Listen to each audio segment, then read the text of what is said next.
तो पहले चरण का जो रण है वो अब शांत तो हो चुका है, लेकिन दूसरे फेज की लड़ाई शुरू हो चुकी है। देखिए, बीजेपी और समाजवादी पार्टी एक दूसरे को तीखा वार करने से बिल्कुल नहीं रोक पा रही है।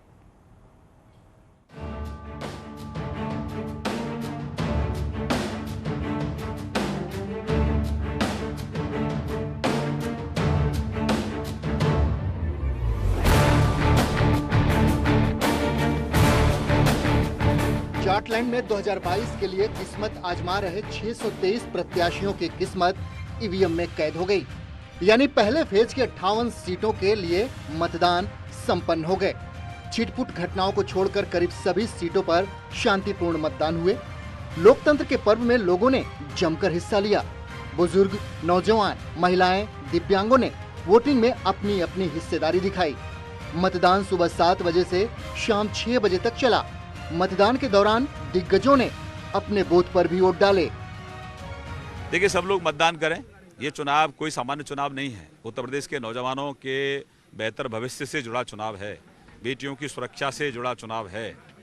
यह चुनाव हमारे जो बाल गोपाल हैं उनको अच्छा बेहतर भविष्य मिले। आदरणीय योगी जी ने जो काम किया है और जिस तरह सड़क, बिजली, पानी, सुरक्षा, शिक्षा मिली है, सभी लोग खुश हैं।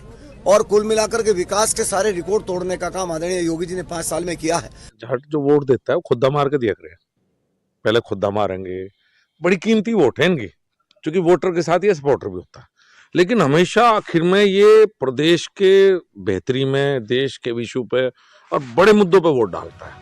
वहीं विपक्ष के नेताओं ने भी मतदान के वक्त अपनी अपनी पार्टी के लिए जीत का दावा किया।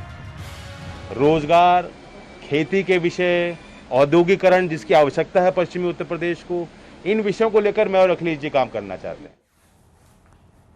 और आइए अब आपको एक एक जिले की तस्वीर समझा देते हैं। कल पहले चरण के मतदान में कहां पर कितना प्रतिशत वोट देखा गया है। सबसे पहले आपके सामने 5 सीटें होंगी। मथुरा की ये 5 सीटें हैं, एक एक करके इनका वोट प्रतिशत आप देखेंगे। छाता में 64.55% का मतदान कल हुआ है। पहले चरण का मतदान कई जगहों पर बम्पर वोटिंग हुई है पिछली बार की तुलना में। छाता के बाद मांड सीट की बात की जाए तो यहां पर मतदान का वोट प्रतिशत जो रहा वो 65.10 का वोट प्रतिशत रहा है। ये हम बात कर रहे थे मांड सीट की। छाता मांड सीट के बाद तीसरी सीट जो आती है वो है गोवर्धन की। यहां पर 66.75% का मतदान हुआ है। हम आगे बढ़ते हैं और आपको चौथी सीट बताते हैं। चौथी सीट है मथुरा की, जहां पर 57.33% का मतदान हुआ।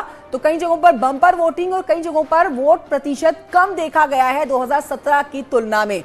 हम बात करते हैं बलदेव सीट की, जहां पर 62.66% का मतदान हुआ। ये 5 सीटें जहां पर वोट प्रतिशत आप ग्राफिक्स के जरिए जान रहे थे। एक छोटे से ब्रेक के लिए यहां पर रुकना होगा, कहीं मत जाइए, जल्द लौट रहे हैं।